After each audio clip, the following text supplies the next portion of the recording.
Hello student, आज का जो टॉपिक है प्रश्नावली 1.5 से होगा। जैसा कि पिछले वीडियो में हम प्रश्नावली 1.4 तक के सारे सवालों का सॉल्यूशन हम लोग कर चुके हैं। आइए 1.5 का जो पहला सवाल है वो क्या बोल रहा है कि ये निम्नलिखित संख्याएं दी गई हुई हैं, इन्हें बताना है कि यह परिमेय है या अपरिमेय है।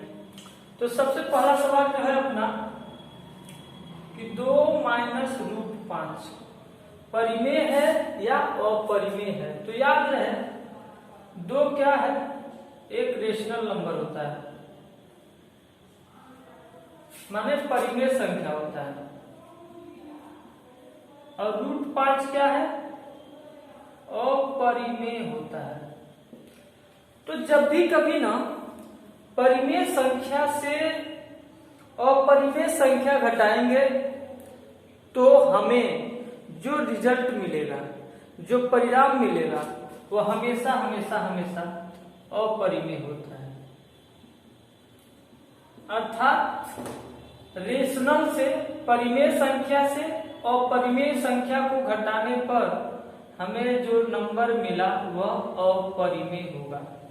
इस हिसाब से 2 माइनस रूट 5 एक अपरिमेय संख्या होगा। क्यों? क्योंकि परिमेय से अपरिमेय को घटाने पर हमेशा अपरिमेय संख्या ही आता है। अब आइए दूसरा पे बात करते हैं। दूसरा सवाल है 3 धन रूट 23 फिर माइनस में रूट के अंदर 23 है। तो एक रूट 23 प्लस में है और एक रूट 23 माइनस में है। तो इस तरीके से यह कट कर जवाब क्या आया, केवल 3, जो कि एक परिमेय संख्या है, जो कि एक परिमेय संख्या है। क्लियर? इस तरीके से तीसरा देखिए, उसका 2 रूट 7 है, 7 रूट 7 है।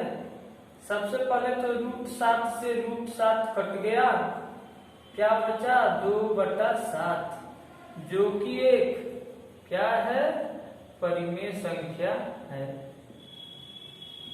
क्लियर? नोट डाउन कीजिए इसे। अब अगला जो है चौथा सवाल जो है वो देखिए। चौथा सवाल है 1/√2 के बारे में क्या कहेंगे। तो हम कहेंगे देखिए ऊपर का 1 तो होता है, परिमेय संख्या होता है, ऊपर का 1 परिमेय संख्या होता है, और रूट के अंदर 2 यह तो अपरिमेय होता है। तो जान जाइए कि परिमेय में कभी भी अगर अपरिमेय से भाग या गुणा किया जा रहा है, यानी परिमेय संख्या को अपरिमेय संख्या से जोड़िए या घटाइए या गुणा कीजिए या भाग कीजिए, हमेशा ही अपरिमेय संख्या ही आएगा। इसलिए 1/√2 क्या बनेगा, अपरिमेय संख्या होगा। क्लियर? इसी तरीके से तीसरा था और ये था चौथा था यह, और यह था पांचवा क्या है, 2 × पाई। 2 का गुणा किसमें है, पाई में। 2 क्या है, परिमेय संख्या है, पाई क्या है, अपरिमेय संख्या है। तो परिमेय संख्या का अपरिमेय संख्या से क्या हो रहा है, गुणा हो रहा है।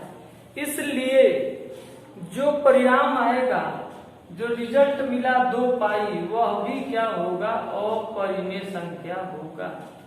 अर्थात परिमेय को या अपरिमेय को प्लस माइनस कीजिए अपरिमेय से, तो भी रिजल्ट क्या आएगा, अपरिमेय आएगा। या परिमेय को अपरिमेय के साथ गुणा या भाग कीजिए तो भी रिजल्ट क्या आएगा, अपरिमेय आएगा। क्लियर? हटा दे। अगला सवाल जरा ध्यान दीजिएगा। सवाल नंबर 2 है कि सरल करना है इसमें 3 plus root 3 into 2 plus root के अंदर 2। तो सबसे पहले 3 का गुणा 2 में होगा, 3 गुणे 2, फिर इस 3 का गुणा प्लस रूट 2 में तो 3 रूट 2, फिर यहाँ पे 2 रूट 3 होगा, फिर रूट 3 और प्लस रूट 3 गुणे रूट 2, 3 दूना 6 होगा, फिर 3 रूट 2 होगा और 2 रूट 3 होगा प्लस रूट 3 रूट 2 मिलके हो जाएगा द्वितीय 6, रूट के अंदर 6। इस तरीके से अब आंसर रहेगा अपना पहले का, नोट डाउन कीजिए। अब दूसरा सवाल देखिए, 3 प्लस रूट 3 का गुणा होगा 3 माइनस रूट 3 से। तो आपको दिख रहा होगा यह एक फार्मूला जान लीजिए, a धन b और एक कोष्टक में a माइनस b, अर्थात दो नंबर हो, अब ये दोनों नंबर एक बार ऐड हो एक बार सब्ट्रैक्ट हो, यानी एक बार जुड़े एक बार घटाया जाए, तो इसे हम डायरेक्ट कहते हैं a square minus b square, यानी पहली संख्या का स्क्वायर, पहली संख्या क्या है 3 का स्क्वायर, माइनस दूसरी संख्या क्या है रूट 3 का स्क्वायर।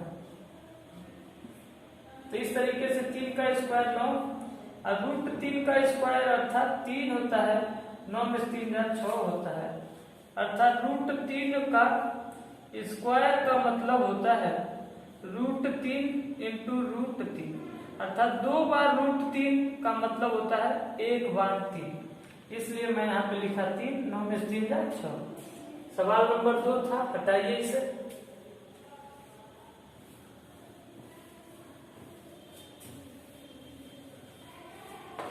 सवाल नंबर 3 देखिए, रूट 5 प्लस रूट 2 का स्क्वायर क्या होगा a प्लस b का होल स्क्वायर, तो होता है a का स्क्वायर प्लस b का square plus 2 into a into b, यानी a प्लस b का होल स्क्वायर क्या होता है a square plus b square 2ab कह सकते हैं, या a square 2ab plus b square, बात एक ही होगा। इस तरीके से रूट 5 का स्क्वायर आपको बताया कि रूट 5 गुणे रूट 5 होगा, रूट 2 का स्क्वायर का मतलब रूट 2 गुणे रूट 2 होगा, और 2 रूट 5 गुणे रूट 2 का मतलब रूट में 10 होगा, रूट 5 मिलके 5, रूट 2 मिलके केवल 2 और प्लस 2 गुणे रूट के अंदर 10, 5 2 7 प्लस 2 रूट 10 क्या होगा आंसर होगा। क्लियर, नोट डाउन कीजिए, इसे हटा दें। इस तरीके से सवाल नंबर 3 सवाल नंबर 4 पे आइए। रूट के अंदर क्या है 5 माइनस रूट के अंदर 2 और रूट के अंदर 5 प्लस रूट के अंदर 2। अभी फार्मूला बताया था a प्लस बी और एक कोष्टक में माइनस बी हमेशा होता है a square minus b square. इस फार्मूले के हिसाब से पहली संख्या क्या है रूट 5 का स्क्वायर, दूसरी संख्या है रूट 2 का स्क्वायर। रूट 5 का स्क्वायर केवल 5 होता है और रूट 2 का स्क्वायर 2 होता है, 5 में से 2 जा 3 होता है। क्लियर, हटा दे। अब प्रश्न नंबर 5 की तरफ बढ़ते हैं। 1/√7 का परिमेयकरण करना है। सभी 5 में जितने भी सवाल हैं सबका परिमेयकरण। परिमेयकरण का मतलब नीचे कभी भी रूट नहीं बचना चाहिए। इस रूट को हटाने के लिए हम रूट 7 से रूट 7 का गुणा करते हैं ऊपर नीचे, अर्थात अंश और हर में। परिमेयकरण का माने कि कभी भी बटा यानी हर के पास हर में आने वाली संख्या कभी भी रूट के अंदर नहीं रहेगी। अब रूट को हटाना है, करनी को हटाना है, तो करनी में 7 हटाना है तो करनी में 7 एक बार और लाएंगे, तो करनी 7 करनी 7 अर्थात √7 गुणे रूट के 7, और √7 से कम क्या आया ऊपर में √7, तो ऊपर आया √7 मिलकर केवल बना 7। इस तरीके से यह आंसर रहा, हर का परिमेयकरण हो गया। सवाल नंबर 2 है 1/√7 माइनस √6 है, परिमेयकरण करना है तो हम क्या लगाते हैं √7 √6, अगर चिन्ह प्लस में है तो यहाँ पे माइनस में लगाएंगे, √7 प्लस √6। क्यों लगाएंगे? क्योंकि असल में टारगेट हमारा a माइनस बी और a प्लस बी का होगा। a माइनस बी और a प्लस बी कर देने से a² माइनस b² हो जाता है और आसानी से रूट हट जाता है। तो ऊपर में तो 1 से गुना है तो केवल √7 प्लस √6 होगा, और नीचे होगा a plus b a minus b, अर्थात a का स्क्वायर माइनस b का स्क्वायर। इस तरीके से ऊपर तो रूट में 7 प्लस √6 होगा, √7 का स्क्वायर 7 होगा, √6 का स्क्वायर 6 होगा, और इस तरीके से √7 प्लस √6 नीचे 7 में 6 जा 1 आया, छोड़ देंगे। अब सवाल नंबर 3 है 1/√5 प्लस √2 है, तो यहाँ पे हम अंश और हर में √5 माइनस √2 से गुणा, √5 माइनस √2 से गुणा, यानी अंश और हर में हर का परिमेयकरण कर रहे हैं तो चिन्ह प्लस के जगह माइनस हो गया और अंश और हर में गुणा करा देते हैं।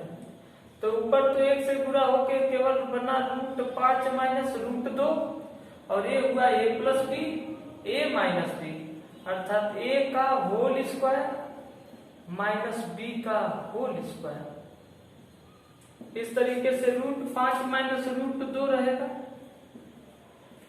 और √5 का स्क्वायर 5 होता है, √2 का स्क्वायर 2 होता है, और इस तरीके से √5 माइनस √2 और 5 में से 2 जा 3। इस तरीके से हर का परिमेयकरण हो गया। अब बढ़ते हम लोग प्रश्न नंबर, इसे हटा दे, दिख रहा है सही है।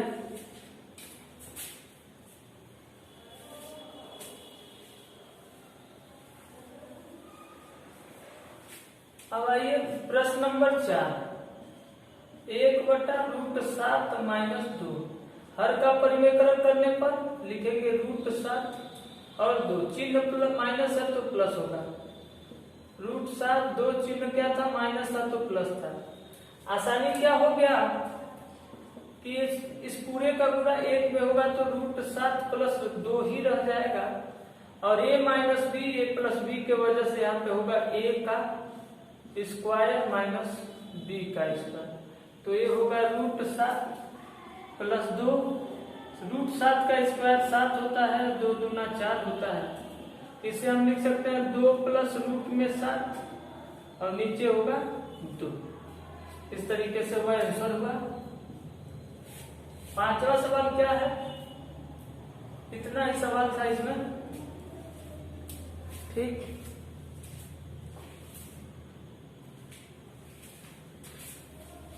अगला सवाल जो प्रश्न नंबर 3 है, जरा उसे ध्यान दीजिए। आपको याद होगा कि पाई को एक वृत्त की परिधि और उसके व्यास यानी के अनुपात से परिभाषित किया जाता है। यानी पाई जो होता है c/d होता है, अर्थात पाई तो एक अपरिमेय संख्या है, पाई एक अपरिमेय संख्या है, और यहाँ पे c परिमेय होता है और d परिमेय होता है। तो परिमेय बटा परिमेय तो परिमेय हो गया, अर्थात दाएं साइड के हिसाब से तो परिमेय हुआ और बाएं साइड के हिसाब से अपरिमेय हुआ, और कभी ऐसा हो नहीं सकता कि अपरिमेय संख्या और परिमेय संख्या बराबर हो। तो आप क्या कर रहे हैं कि ये दोनों बातें अंतर विरोध कर रही हैं, इस पर आपका क्या कहना है, क्या निराकरण करेंगे? तो सबसे पहली बात कि ये जो पाई का वैल्यू जब हम 22/7 लेकर अपने कैलकुलेशन को सॉल्व करते हैं तो यहाँ पे वो पाई का तात्पर्य हमारा अपरिमेय से नहीं रहता है। असल में एक और बात होता है कि सी और डी को जब हम स्केल से नाप रहे होते हैं, मेजरमेंट कर रहे होते हैं, तो हम उतना क्लोज नहीं जा पाते हैं कि वो लगभग हम परिमेय संख्याओं का ही मान हम ले पाते हैं, ना कि हम अपरिमेय। इसलिए सभी क्या होते हैं, हमें परिमेय ही होते हैं, और इसलिए भी पाई का जो मान मिलता है वो परिमेय होता है। इसमें कोई अंतर विरोध नहीं है। और पाई का मान 22/7 हम परिमेय के रूप में यूज करते हैं। क्लियर? अब इस तरीके से अगला सवाल अपने आप कीजिएगा। संख्या रेखा पर कंघी के अंदर 9.3 को निरूपित करना है। ट्राई कीजिएगा। मिलते हैं नेक्स्ट वीडियो में। जय हिंद, जय भारत।